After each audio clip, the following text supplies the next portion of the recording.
Hello everyone, আসসালামু আলাইকুম। চাকচিক্যময় চ্যানেলের পক্ষ থেকে আপনাদেরকে স্বাগতম এবং আন্তরিকভাবে শুভেচ্ছা। আজকে আপনাদেরকে দেখাবো একটি কালো বিড়াল। এই বিড়ালটি হচ্ছে আমার বাড়ির পোষা একটি বিড়াল।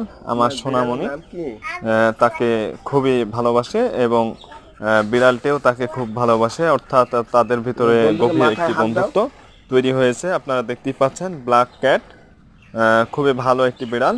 বিড়াল মানুষের ভিতরে থাকলে মানুষের নেগেটিভ চিন্তা শোষণ করে নেয় বিজ্ঞানীদের মতামতে, এবং হাদিস কোরআনের মতামতে বিড়াল যদি কোনো বাড়িতে থাকে তাহলে বদ জিন বা খারাপ শয়তানি কোনো আসর সেই বাড়িতে পড়ে না। বিড়াল সেটা তাড়িয়ে দেয় এবং সেই সাথে আল্লাহ রাসূল বিড়াল পুষতেন। বিড়াল খুবই ভালো একটি প্রাণী, আল্লাহর সৃষ্টির একটি জীব। ধন্যবাদ সবাইকে, ভালো থাকবেন।